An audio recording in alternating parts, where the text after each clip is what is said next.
Ready. आज की video में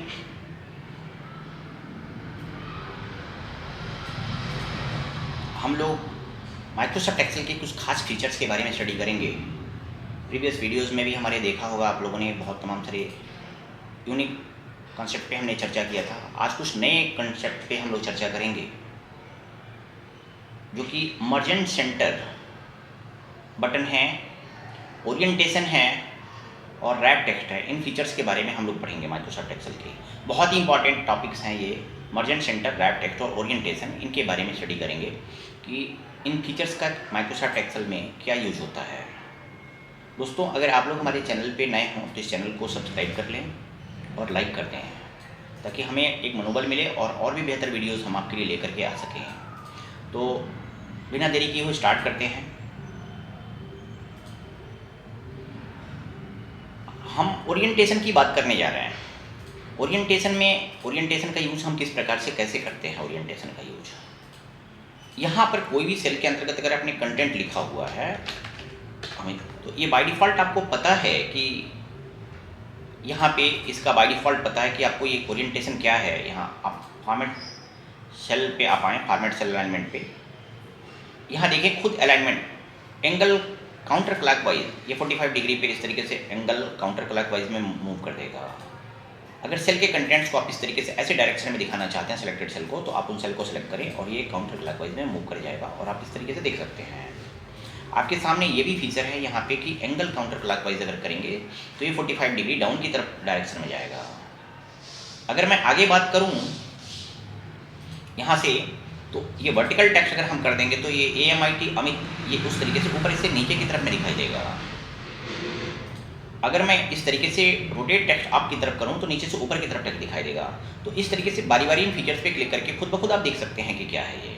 यहाँ पे फॉर्मेट सेल अलाइनमेंट पे आप आइए और इस तरीके से आप यहाँ देख सकते हैं यहाँ आपकी आप इस तरीके सिलेक्टेड सेल को कितने डिग्री पे आप मूव करना चाहते हैं, कैसे किए हैं। मैं फिर से रिपीट करूं ताकि आपको समझ में आए। आप इसी सेल पे क्लिक करिए या सिलेक्टेड सेल्स पे क्लिक करिए, जितने का फॉर्मेट अगर आप चेंज करना चाहते हैं उतने पे क्लिक करें और यहाँ पर फॉर्मेट सेल अलाइनमेंट पे आप आएँ और इस फॉर्मेट सेल अलाइनमेंट पे आकर के इनके सेल्स के डायरेक्शन को आप यहाँ से चेंज करने का काम कर सकते हैं। यहाँ पे जितने डिग्री 61 डिग्री पे आपने कर दिया, यहाँ पे कितने डिग्री पे कर दिया आपने, -55 डिग्री पे कर दिया, तो बोले सेल का कंटेंट इस तरीके से मूव कर जाएगा। तो अब आपको शायद समझ में आ गया होगा कि हम इसका किस प्रकार से हम यूज करते हैं। तो बिना देरी किए हुए कुछ और भी फीचर्स का अब आप बोलेंगे कि इसका यूज हम कहाँ पे करते हैं, तो तुरंत हम फटाफट इस बात को बता दें। एक दूसरी नई सीट पे हम ला रहे हैं आपको, और 5 मिनट के अंतर्गत एक यूज करके हम आपको कैलेंडर कैसे बनाया जाएगा, इस कैलेंडर को बनाने की विधि हम आपको बता सकते हैं। यहाँ पे कि सपोज अगर यहाँ पे मंथ के नाम लिखने हैं तो आप इतने सारे सेल्स को सिलेक्ट करके एक सेल कर सकते हैं मर्जेंट सेंटर से। मर्जेंट सेंटर देखिए, यहाँ पे मर्जेंट सेंटर का भी यूज़ आ गया। मर्जेंट सेंटर का सेंस यहाँ पे होता है कि मल्टीपल कई सारे सेल को मिला के हम एक सेल कैसे बनाएंगे, इतने सारे सेल को मिला के एक सेल बना देना है, तो मर्जेंट सेंटर आप कर सकते हैं। आप इसी पे क्लिक करके पुनः मर्जेंट सेंटर करेंगे तो ये ऑटोमेटिकली फिर अपने ओरिजिनल सिचुएशन में आ जाएगा कि जिस तरीके से सेपरेट सेल्स थे वो सेपरेट सेल्स फिर से हो जाएंगे। मर्जेंट सेंटर का यूज होता है कि बहुत तमाम सारे सेल को मर्ज करके हम एक सेल कंबाइन कर सकते हैं। यहाँ से मर्जेंट सेंटर से हम सेंटर कर सकते हैं, मर्ज करके सेंटर में हो जाएगा।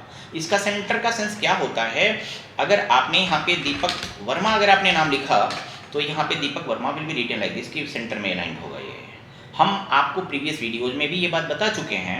अब आप बोलेंगे कि दीपक वर्मा जो आपने यहाँ पे लिख रखा है तो वहाँ पे इसको बीच में करना है, तो आप इसको हॉरिजॉन्टली अलाइन करना है तो आप हॉरिजॉन्टली अलाइन कर सकते हैं, वर्टिकली अलाइन करना है तो वर्टिकल अलाइन कर सकते हैं। ये सब बातें अलाइनमेंट में पहले ही समझा चुका हूँ, इस पर हम लोग टाइम नहीं अपना किल करेंगे। हमारी दूसरी वीडियोज़ में ये सब चीज़ें पड़ी हुई हैं, आप वहाँ से देख सकते हैं। यहाँ पे मर्जेंट सेंटर आपको समझ में आ गया कि मर्जेंट सेंटर से क्या काम करते हैं। फिर से अब आप बोलेंगे कि नहीं हमें इसे ओरिजिनल सिचुएशन में ला देना जैसा पहले था, तो आप मर्जेंट सेंटर पे पुनः क्लिक करिए, फिर से मिला के एक जगह पे अपनी जगह पे कर देगा। आप इसे डिलीट करेंगे तो ये गायब हो जाएगा। यहाँ से जब भी वो मर्जेंट सेंटर होता है कितने सारे सेल को कंबाइन करके एक सेल ले लेता है, एक सेल बना लेता है। हमने यहाँ पे यही काम किया है कि बहुत सारे सेल्स को मिला के एक सेल बना दिया है। सपोज यहाँ पे अगर आपको मंथ के नाम लिखने हों तो आपने सपोज यहाँ पे लिखा JANUARY, जनवरी लिखा। इस जनवरी के डायरेक्शन को अगर आपको चेंज करना है तो फॉर्मेट सेल अलाइनमेंट में आप आइए और इस डायरेक्शन को आप यहाँ से इस तरीके से 90 डिग्री पे कर सकते हैं। ये 90 डिग्री पे इस तरीके से हो जाएगा। आप इसको अलाइनमेंट करके इसको सेंटर में कर दीजिए। सेंटर लाइन हो गया यहाँ पे। और आप इसके फॉन्ट के साइज़ को बढ़ा लीजिए। फॉन्ट की साइज़ को बढ़ा सकते हैं, घटा सकते हैं। आप इसका फॉन्ट यहाँ से चेंज कर सकते हैं कि ये ऐसे हो जाए, इस तरीके से हो जाए जनरली। आप इसकी साइज़ छोटी कर दीजिए यहाँ से, अब छोटा कर सकते हैं, यहाँ से बड़ा कर सकते हैं। यहाँ से सपोज अगर आपको संडे मंडे इस तरीके की चीज़ों को बनाना है, संडे मंडे ट्यूसडे, आप यहाँ से पकड़ें और इसी को आप पकड़ करके इसको जैसे मूव करते जाएंगे तो देखिए automatically that will make Sunday Monday Tuesday Wednesday. जादू है ना ये, किस प्रकार से कंटिन्यूअसली हम चीज़ों को सैटरडे तक में आगे। अब आप बोलेंगे कि हम इसको और आगे बढ़ते जाएं तो it will again continue from Sunday Monday Tuesday and so on. तो हम यहाँ पे इसको संडे तक, सैटरडे तक में हम इसको लाए तो Sunday Monday Tuesday Wednesday Thursday Friday Saturday तक में आके आना है। अब इस पर अगर आपको कोई भी तरीके का कोई नंबर डेट वाइज इंसर्ट करना है तो हम आगे की वीडियोस में आपको बताएंगे कि हम इसका यूज़ किस तरीके से कैसे करते हैं, कि डेट वाइज आप इसको मेंशन करते जाएंगे और क्रिएट कर सकते हैं। अभी हमने आपको क्या क्या यूज करने को बताया है दोस्तों। हमने बताया है आपको ओरिएंटेशन मीन्स सेल के अंदर के डायरेक्शन में कंटेंट्स को किस प्रकार से कैसे परिवर्तन करने का काम करेंगे, इसको मैंने बताया।